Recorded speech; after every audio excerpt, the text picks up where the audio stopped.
Assalamualaikum warahmatullahi wabarakatuh. Waalaikumsalam. Saya akan mewawancarai di salah satu guru pendidikan agama Islam ya, Iya, Bapak betul. Arif Saifullah SPDI. Ini tentang situasi di kelas ketika saya mengajar. Emang banyak kendala yang dihadapi di kelas, baik itu tentang literasi, numerisasi, tentang kebutuhan siswa khusus, dan kendala-kendala yang lain. Saya akan memfokuskan ke satu titik, Pak Arif ya. Saya minta pendapat dari Pak Arif, yaitu tentang motivasi membaca. Jadi anak itu, Pak Arif, kalau saya suruh membaca, dia itu sepertinya membaca gitu. Tapi setelah, padahal itu cuma satu lembar lah gitu ya, satu halaman. Silakan baca. Kelihatannya membaca, tetapi setelah ditanya itu dia tetap aja membuka buku gitu.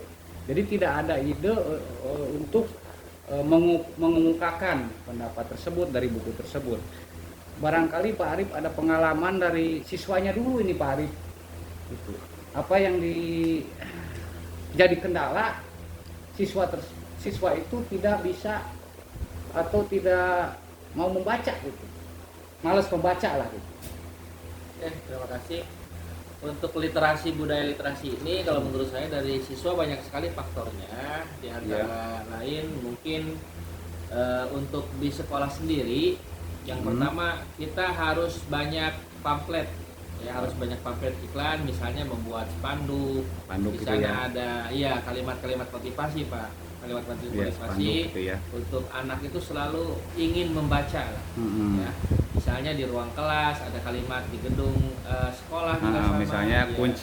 kunci ilmu adalah membaca gitu itu misalnya ya. contoh, itu harus diperbanyak Ya, betul, agar motivasi anak untuk melakukan literasi itu lebih presentasinya lebih banyak lagi. Kemudian faktor lain mungkin harus didukung juga oleh peran orang tua di rumah. Jadi di rumah ya. generasi milenial, generasi Z yang kita kenal sekarang ini, yang saya perhatikan di rumah ini ya mungkin digital ini sudah pada masuk ke dunia anak atau dunia kita semua, dan ini harus perlu pengawasan khusus. Banyak sekali dari siswa-siswa kita itu yang menggunakan digital ini untuk main games ya. Nah, itu hal-hal yang negatif ya. Hal-hal yang negatif. Dan literasi ini seakan-akan menjadi membosankan bagi anak ya. Itulah. Kemudian dari orang tua juga sama.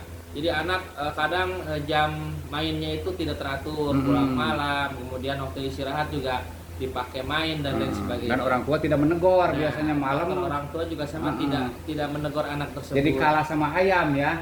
Kalau ayam kalau misalnya sudah maghrib dicari-cari sama orang tuanya. Anaknya sendiri tidak dicari gitu sampai jam 11 malam. Itu bisa ya, Pak Arif ya. Tantangan daripada kita ini salah satu penyebabnya di antara tadi ya, kurangnya pamflet banner, kemudian orang tua juga sama ya, anak banyak nonton TV, main games, kemudian waktu bermain di rumah dengan temannya tidak terkontrol tadi, orang tua ya memperhatikan. Itu kalau menurut saya itu harus lebih ditingkatkan agar budaya motivasi anak untuk literasi ini ya baik di sekolah maupun di rumah meningkat. Itu menurut saya, Pak. Nah, itu dari siswa ya, Pak Arif. Kadang-kadang kita juga sebagai guru juga manusia biasa lah, Pak Arif ya. Betul. Manusia biasa punya kelemahan gitu ya dalam KBM gitu. Kira-kira apa untuk memotivasi supaya anak itu gemar membaca dari guru ini, dari pribadi guru? Kalau dari guru kan, guru itu kan istilahnya mengajak, memberikan motivasi kepada anak.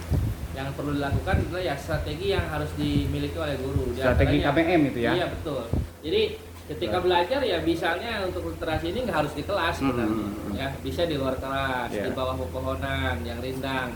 Kemudian juga saya kira ya bukunya juga nggak harus semua buku pelajaran. Jadi buku-buku dari non fiksi atau fiksi dicampur sehingga anak yang penting bisa membaca dan nantinya bisa mempresentasikan hasil bacaan itu.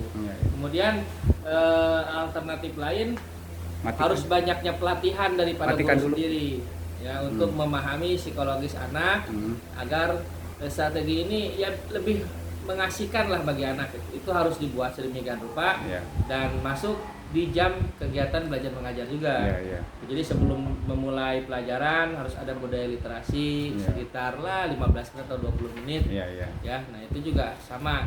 Jadi anak dituntut untuk dipresentasikan hasil bacaan itu walaupun hanya sebentar gitu. Iya. Itu perlu dilakukan, strategi yang harus dilakukan oleh guru. Kemudian juga tadi pelatihan yang harus, jadi guru itu jangan nyaman terus di posisinya. Ya, harus nambah ilmu lah ya. Ilmu juga sama, ilmu, jelas ya. Ilmu. Nambah pelatihan guru, Pelatihan mengikuti pelatihan tentang literasi. Nah, nanti akan diberikan kepada anak didik kita. Betul. Itu kalau menurut saya dari faktor gurunya. Faktor guru ya. Nah, selain faktor guru juga kan di kelas itu ada media pembelajaran, Pak Arif ya. Kadang-kadang media pembelajaran itu ada yang tidak bisa menunjang gitu, hanya kalau gurunya tidak proaktif itu kadang-kadang tidak ada ide juga, jadi kambuh gitulah ya.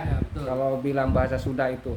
Kira-kira dari media pembelajaran itu apa supaya meningkatkan motivasi membaca siswa itu? Ya, tadi kembali ke sekarang kan yang kita awas, yang kita didik itu adalah generasi Z, generasi Z yang mereka tidak luput daripada pegangan digital. Menurut saya ya guru juga melalui media pembelajaran ini harus lebih mengedepankan tadi positif daripada digital ini. Di antaranya apa?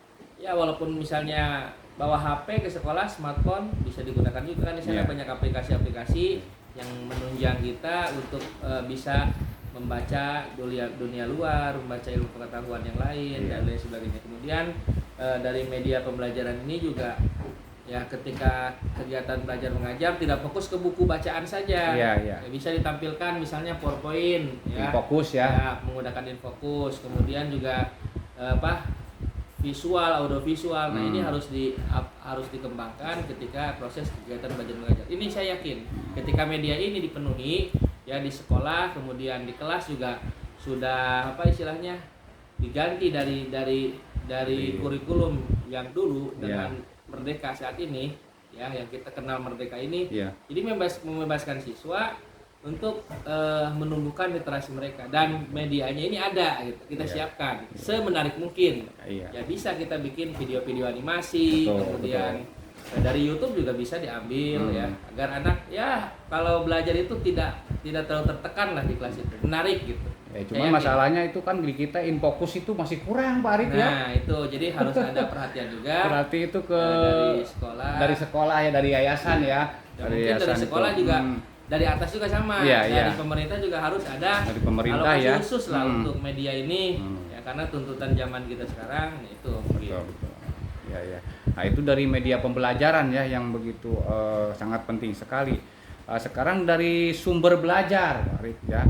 Dari sumber belajar itu kan ada buku berarti ya, ada sekarang itu ada HP gitu kan ya, ada laptop kan, ada lab komputer itu ya. Sekali. Itu gimana gitu supaya meningkatkan siswa gemar membaca ya, itu. Betul sekali. Nah itu jadi kepada fasilitas ya.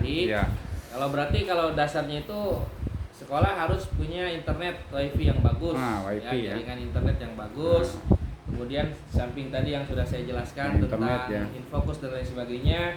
Kemudian yang berhubungan dengan digital lah kayak lab komputer ya, kemudian laptop ya, kemudian HP, HP anak juga bisa digunakan. Betul. Harus dipenuhi juga kuotanya mungkin. Nah ini kalau wifi-nya, kalau internetnya kuat di sekolah, nah insya Allah jadi anak itu bisa mengakses lewat HP-nya masing-masing. Ini saya kira jalan. Jadi kita tuntutan generasi Z ini memang mereka kritis. Betul. Ya, tapi mereka mudah bosan. Nah untuk menghilangkan itu kita manfaatkan ya dengan fasilitas internet ini yang bukan hanya dari daerah kita, bahkan dari luar negeri juga dunia ini bisa dikuasai melalui internet. Tinggal guru mengontrol saja mana yang positif, mana yang negatif. Nah itu. Betul. Jadi teknologi itu tidak bisa dibendung ya Pak Arif. Iya, mungkin nggak bisa dibendung. Cuman kita harus bisa mengawasi saja. Betul.